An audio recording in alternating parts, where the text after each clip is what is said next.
The government also proposes to set up 5 ultra mega power projects, each of 4,000 megawatts, and in the plug and play mode. All clearances and linkages will be in place before the project is awarded by a transparent auction system. This should unlock investment to the extent of rupees 1 lakh crore.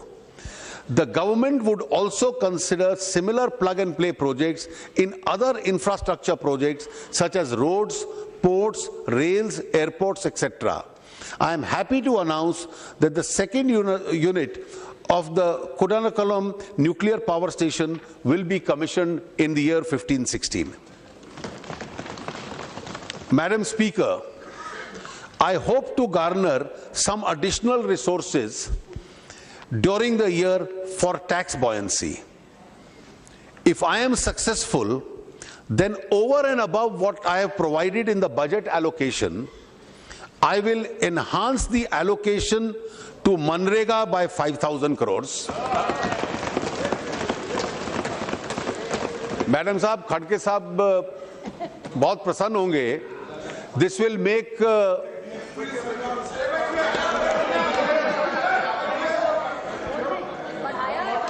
Please. I am responding. Why you are so much worried? Madam, this will have two features. This will make this year's allocation the highest ever in Manrega, सबसे अधिक होगी, और उसके साथ साथ जो rural wages कम हो रही हैं उसको बढ़ाने में भी ये लाभ देगी. I will further be allocating to the Integrated Child Development Scheme another 1,500 crores, to Integrated Child Protection Scheme another 500 crores, and to the Pradhan Mantri Krishi Sinchai Yojana another 3,000 crores, and an initial inflow of rupees 5,000 crores into the National Infrastructure Investment Fund, which I have just announced. Financial markets. One vital factor in promoting investment in India, including the infrastructure sector, is deepening of the Indian bond markets, which will have to bring at the same level as our world-class equity market. I intend to begin this process this year by setting up a public debt management agency which will bring both India's external borrowings and domestic debt under one roof. I also propose to merge the Forward Markets Commission with SEBI to strengthen the regulation of the commodity forward market and reduce wild speculation. Enabling legislation amending Government Securities Act and the RBI Act is proposed in the Finance Bill. Capital accounts controls is a policy rather than a regulatory matter. I propose to amend through the Finance Bill Section 6 of FEMA to clearly provide that control of capital flows as equity will be exercised by the government. A properly functioning capital market also requires proper consumer protection. I therefore propose to create a task force to establish a sector-neutral financial redressal agency that will give grievances against all financial service providers that will address. I am also glad to inform the House that the work assigned to the Task Force on Financial Data Management Center, Financial Sector Appellate Tribunal, the Resolution Corporation, the Public Debt Management Agency are progressing satisfactorily. We have also received a large number of suggestions from the Indian Financial Code, which are currently being reviewed by the Justice Sri Krishna Committee. I hope sooner than later to introduce the Indian Financial Code in Parliament for consideration. Madam Speaker, this is just the beginning. I have a vision of putting in place a direct tax regime which is internationally competitive on rates, is without exemptions, incentivizes savings, and does not realize tax from intermediaries. Such a direct regime would be matched by a modernized indirect tax regime we are putting in place by way of GST and will bring both greater transparency and greater investment. Madam Speaker, with regard to the dormant employees provident fund accounts and the claim ratios of the ESI is too well known to be repeated here. It has been remarked that both EPF and ESI have hostages rather than clients. Further, the low paid worker suffers deductions greater than better paid workers in percentage terms. With respect to Employees Provident Fund, the employee needs to be provided with two options. Firstly, the employee may opt for EPF or for the new pension scheme. Secondly, for employees below a certain threshold of income, contributions to EPF should be optional without affecting or reducing the employer's contribution. With respect to ESI, the employee should have the option of choosing either ESI or health insurance product recognized by the IDRA. We intend to bring amending legislation in this regard after stakeholder consultation. Madam, India is the largest consumer of gold in the world. It imports as much as 800 to 1,000 tons of gold each year. Those stocks of gold are estimated to be over 20,000 tons. Mostly this gold is neither traded nor monetized. I propose the following. 1. Introduce a gold monetization scheme which will replace both the present gold deposit and gold metal loans. The new scheme will allow depositors of gold to earn interest in their metal account and jewelers to obtain loans in their metal account. Banks and other dealers would also be able to monetize this gold. 2. Develop an alternative financial asset, a sovereign gold bond, as an alternative to purchasing metal gold. The bond will carry a fixed rate of interest and also be redeemable in cash in terms of face value of gold at a time of redemption by the holder of bond. 3. Commence work on developing the Indian gold coin which carries the Ashoka Chakra on its face. Such an Indian gold coin would help to reduce the demand for coins minted out there and also help to recycle the gold in the country. A way to curb the flow of black money is to discourage transactions in cash. Now majority of Indians has or can have a RuPay debit card. All Jan Dhan account holders have a RuPay debit card. I therefore announce very soon several measures that will incentivize credit or debit card transactions and disincentivize cash transactions. This will be in the direction of making India a cashless society. Alternative investment funds have been notified by SEBI. Such alternative investment funds provide another vehicle for facilitating domestic investments. Keeping in view the need to increase investment from all sources, I propose to allow foreign investment in alternative investment funds. To simplify further the procedures of Indian companies to attract foreign investment, I propose to do away with the distinction between different types of foreign investments, especially between foreign portfolio investment and foreign direct investment, and replace them with composite caps. The sectors which are already on a 100% automatic route would not be affected. The Act East policy of the Government of India endeavors to cultivate extensive economic and strategic relations in Southeast Asia.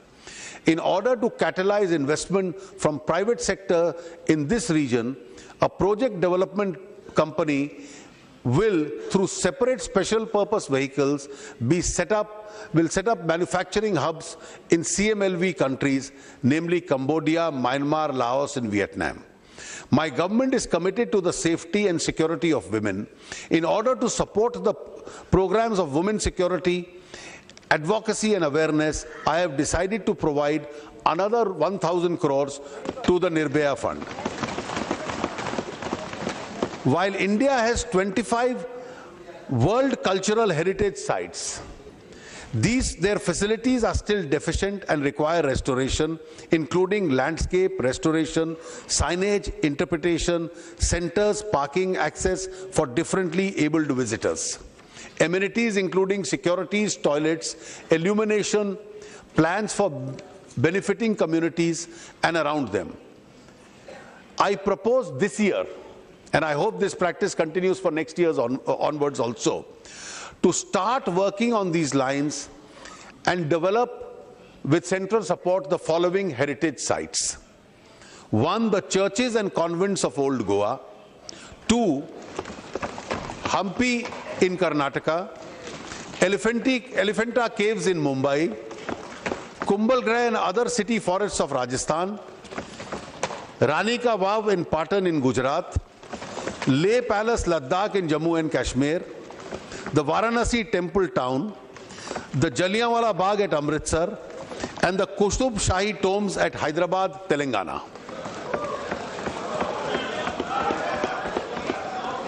Wait. After the success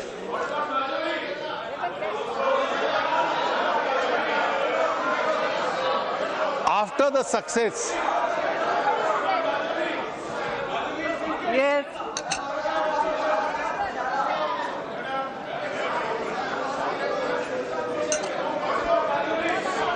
After the success of the visas on arrival issued to travelers of 43 countries. 43 countries.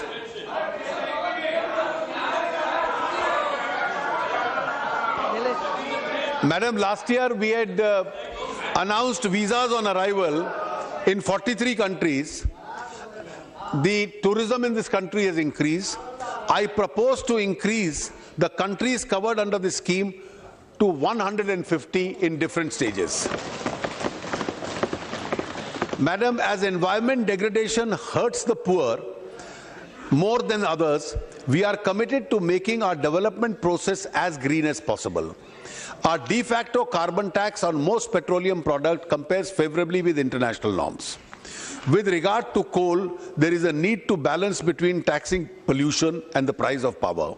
However, beginning this year, I intend to start on that journey too. My government is launching a scheme for faster adoption and manufacturing electric vehicles. I am proposing an initial outlay of 75 crores in this scheme for 15-16. The Ministry of New Renewable Energy has revised its target of renewable energy to 1,75,000 megawatts in 2022, comprising of 100,000 in solar, 60,000 in wind, 10,000 in biomass and 5,000 of small hydro. Madam Speaker, we are putting the scam, scandal and corruption raj behind us. Malfeasance in public procurement can perhaps be contained by having a procurement law and an institutionalized structure consistent with the UNCITRAL model law. I believe Parliament now needs to take a view on the need to have a procurement law, and if so, in what shape it should take. On the other hand, disputes arising out of public contracts take a long time to resolve and the process is very costly. इसकी वजह से projects अटके रहते हैं. My government proposes to introduce a public contracts resolution of disputes bill to streamline the institutional arrangement of such disputes, institutional arrangement for resolution of such disputes. There is also a need, I feel, to tackle the lack of common approach and philosophy in regulatory arrangements prevailing even within the different sectors of infrastructure. Our government therefore proposes to introduce a regulatory reform law and will bring about a cogency of approach across various sectors of infrastructure. India is one of the youngest nations of the world, with more than 54% of the total population below 25 years of age. Our young people have to be both educated and employable for the jobs of the 21st century. The Prime Minister has explained on how Skill India needs to be closely coordinated with Make in India.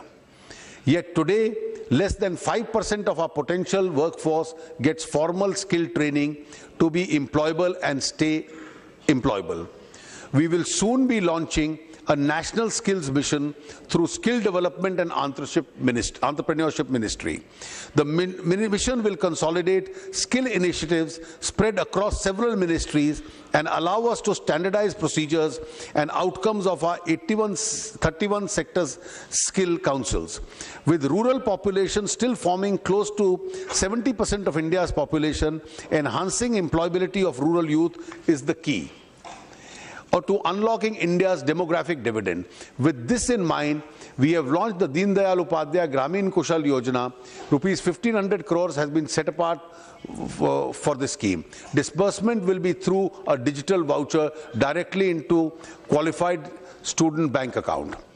This year, when we will be entering the 100th birth anniversary of Pandit Deen Dayal Upadhyaya, the intention of the government is to celebrate the anniversary of the great nationalist in a befitting manner. A 100th birthday celebration committee will be announced soon and adequate resources provided for the same. With a view to enable all poor and middle class students to pursue higher education in their choice without constraint of funds, I propose to set up a fully IT-based student financial aid authority to administer and monitor scholarship, as also the educational loan scheme through the Pradhan Mantri Vidya Lakshmi Karyakram. We will ensure that no student misses out on higher education for lack of funds. Honorable members will remember that in the budget speech of July, I had indicated my intention to provide one major central institution to each state. Madam, इसमें कोई रह जाए तो साल के दौरान budget के बाद भी हम लोग कंसिडर कर लेंगे. In this fiscal year, I propose to set up an All India Institute of Medical Sciences in Jammu and Kashmir, Punjab, Tamil Nadu, Himachal Pradesh and Assam. Keeping in view the need to augment medical services in Bihar, jahan already AIIMS hai, I propose to set up another AIIMS-like institution in that state. I propose to set up an IIT in Karnataka, upgrade the Indian School of Mines Dhanbad to a full IIT. I propose to set up a postgraduate institute of horticulture research in Amritsar.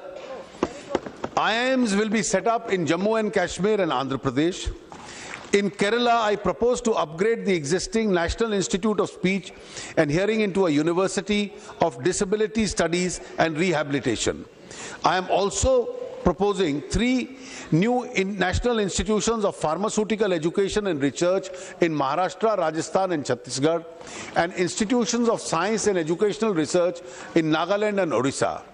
I am also proposing for Northeast to set up a center for film production, animation and gaming in Arunachal Pradesh, and an apprentice training institute for women in Haryana and Uttarakhand. In order to improve the governance of public sector banks, the government intends to announce an autonomous bank board bureau. The bureau will search and select heads of public sector banks and help them in developing differentiated strategies of capital raising plans through innovative financial methods and instruments. This would be an interim step toward establishing a holding and an investment company for banks. Madam, I would like to inform the House that we are making good progress on Digital India. The National Optical Fiber Network of 7.5 lakh kilometers, networking 2.5 lakh villages, is being further speeded up by allowing willing states to undertake its execution on reimbursement of cost as determined by the Department of Telecommunication. Andhra Pradesh is the first state to have opted for this manner of implementation. As members are aware, in making a recommendation, the Finance Commission has not distinguished between special category and other states. Moreover, both Bihar and West Bengal are going to be amongst the biggest beneficiaries of the recommendations of the Finance Commission. Yet, eastern states have to be given an opportunity to grow faster. This is what the Prime Minister reiterated even yesterday, that East needs an extra boost. I therefore propose to give similar special assistance to Bihar and West Bengal as has been provided in the case by the government of India, as has been provided in the case of Andhra Pradesh. As regards Andhra Pradesh and Telangana, the government is committed to comply with all legal commitments to these states at the time of reorganization. In spite of large devolution of states to the states, which implies reduced fiscal space for the center, in the same proportion, we are committed to the welfare of the poor and neo-middle class. Keeping this in mind, adequate provision is being made for schemes for the poor and disadvantaged. Illustratively, I have allocated 68,968 crores to the educational sector, including midday meals, 33,152 to the health sector, 79,526 crores to the rural development activities, including Manrega, 22,407 for housing and urban development, 10,351 for women and child development, 4,173 for water resources and Nemami Gange. The significant sums will be spent by the states on these programs will ensure that the quantum of leap in expenditure in these areas. I urge the states to utilize their enhanced resources effectively in these areas. Madam Speaker, I am delighted to report a good progress of DMIC corridor on the Ahmedabad-Dhurera investment region in Gujarat and the Sehendra-Bidkin Industrial Park near Aurangabad in Maharashtra are now in a position to start work on basic infrastructure. In the current year, I have earmarked an initial sum of rupees 1,200 crores. However, the pace of expenditure picks up. I will provide additional funds. Defense of each square inch of our motherland comes before anything else. So far as we have been dependent on imports with attendant unwelcome spin-offs, our government has already permitted FDI in defense so that Indian-controlled entities also become manufacturers of defense equipment, not only for us but for export. We are thus pursuing the Make in India policy to achieve greater self-sufficiency in the area of defense equipment, including aircraft. Members of this august House would have noted that we have been both transparent and quick in making defense equipment related purchase decisions. This year, keeping our defense forces ready for any eventuality. This year, I have provided adequately for the needs of the armed forces. As against the expenditure of the current year at 2,22,370 crores, the budget allocation for 15-16 is 2,46,727 crores. While India produces some of the finest minds, including international finance, they have very few avenues in India to fully exhibit and exploit their strength to the country's advantage. GIFT in Gujarat was envisaged as an international financial center that would actually become as good an international center as Singapore or Dubai, which incidentally are largely manned by Indians. The proposal has languished for years. I am glad to announce that the first phase of GIFT will now become a reality. Appropriate regulations will be issued in the month of March.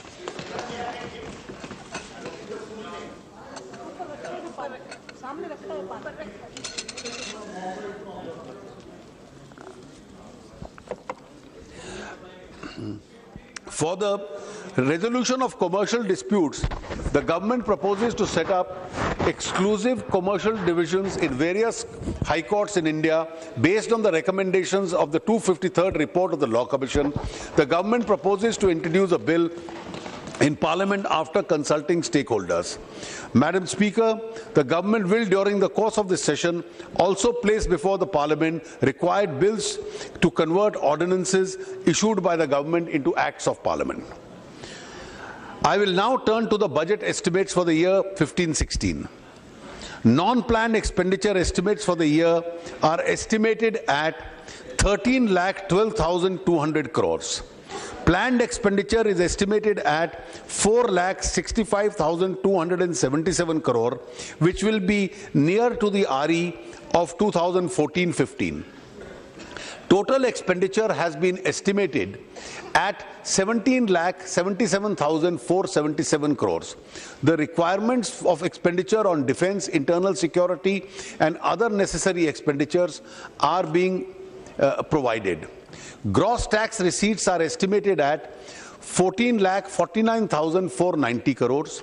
Devolution to the states is estimated to be at 5,23,958 crores. Share of the central government will be 9,19,842 crores.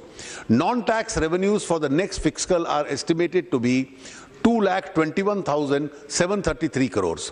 With the above, the fiscal deficit will be 3.9% of GDP and revenue deficit will be 2.8% of GDP. Madam Speaker, I now turn to my tax proposals. Taxation is an instrument of social economic engineering.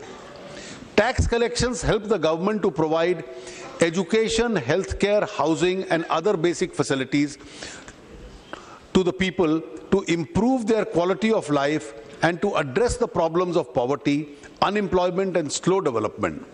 To achieve these objectives, it is our endeavor in the last 9 months to foster a stable taxation policy, a non-adversarial tax administration. A very important dimension to our tax administration is the fight against the scourge of black money. A number of measures have already been taken in this direction. I propose to do much more. We need to revive growth and investment to ensure that more jobs are created for our youth and benefits of development reach millions of our people. We need to enable tax policy for this. I have already introduced a bill to amend the Constitution of India for goods and services tax in the last session of this August House. GST is expected to play a transformative role in the way of our economy functions. It will add buoyancy to our economy by developing a common Indian market and reducing the cascading effect of the cost of goods and services. We are moving on various fronts to implement GST from next year. We need to match this transformative piece of legislation in indirect taxation and transformative measures in direct taxation. The basic rate of corporate tax in India is 30%. It is higher than the rates prevalent in other major Asian countries, making our domestic industry uncompetitive. Moreover, the effective collection of corporate tax is only 23%. We lose out on both counts. We are considered as having a high corporate tax regime, but we do not get that tax due to excessive exemptions. A regime of exemptions has led to pressure groups, litigations, and loss of revenue. It has also given room for avoidable discretion.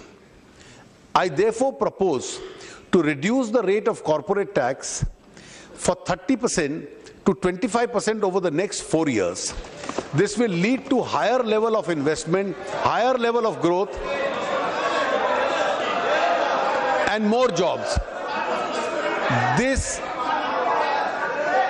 process of reduction has to be necessarily accompanied by rationalization and removal of various kinds of exemptions and incentives for corporate taxpayers, which incidentally account for a large number of tax disputes. I wanted to start the phased reduction of corporate tax and the phased elimination of exemptions right away.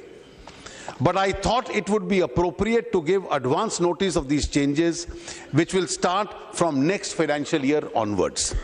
Our stated policy is to avoid surprises and instability in tax policy. Exemption to individual taxpayers will, however, continue since they facilitate savings and get transferred to investment and economic growth. While finalizing my tax proposals, I have adopted certain broad themes, which include measures to curb black money, job creation through revival of growth and investment and promotion of domestic manufacturing and Make in India, minimum government and maximum governance to improve the case of doing business, benefits to middle-class taxpayers, improving the quality of life and robust health through Swachh Bharat initiatives, standalone proposals to maximize benefits to the economy. Madam Speaker, The first and foremost pillar of my tax proposals is to effectively deal with the problem of black money, which eats into the vitals of our economy and society. The problem of poverty and inequity cannot be eliminated unless generation of black money and its concealment is dealt with effectively and forcefully. In the last 9 months, several measures have been initiated in this direction. A major breakthrough was achieved in October 2014 when a delegation of the Revenue Department visited Switzerland and Swiss authorities agreed to provide information in respect of cases independently investigated by Income Tax Department, confirm the genuineness of bank accounts and provide non-banking information, provide such information in a time-bound manner, commence talks with India for automatic exchange of information between the two countries at its earliest. Investigation into cases of undisclosed foreign assets has been accorded the highest priority, resulting in detection of substantial amounts of unreported income. For strengthening collection of information from various sources domestically, a new structure is being put in place which includes electronic filing of statements by reporting entities. This will ensure seamless integration of data and more effective enforcement. Tracking down black money and bringing wealth back to wealth which legitimately belongs to this country is our abiding commitment. Recognizing the limitations under existing legislation, we have taken a considered decision to enact a comprehensive new law on black money to deal with monies which are stashed abroad. To this intent, I propose to introduce the bill in the current session of Parliament. With your permission, Madam Speaker, I would like to give some highlights and key features of the proposed bill. Concealment of income and asset and evasion of tax in relation to a foreign asset will be prosecutable with punishment of rigorous imprisonment up to 10 years. This offence will be made non-compoundable. The offender will not be permitted to approach the Settlement Commission. Penalty for such concealment of income and assets will be at the rate of 300% of the tax shall be levied. Non-filing of return or filing of return with inadequate disclosures of foreign asset will be liable for prosecution and punishment of rigorous imprisonment up to 7 years.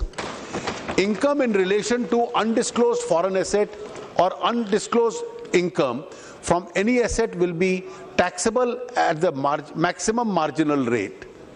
Exemption or deduction which may otherwise be applicable in such cases shall not be allowed. Beneficial owner or beneficiary of foreign asset will be mandatorily required to file a return even if there is no taxable income. Abettors of such offences, whether individuals, entities, banks or financial institutions, will be liable for prosecution and penalty. Date of opening of foreign account would mandatorily be required to be specified by the assessee in the return of income. The offence of concealment of income, of evasion of tax in relation to foreign asset will be made a predicate offence under the Prevention of Money Laundering Act. This provision would enable enforcement agencies to attach and confiscate unaccounted assets held abroad and launch prosecution against persons indulging in laundering of black money. The definition of proceeds of crime under PMLA is being amended to enable attachment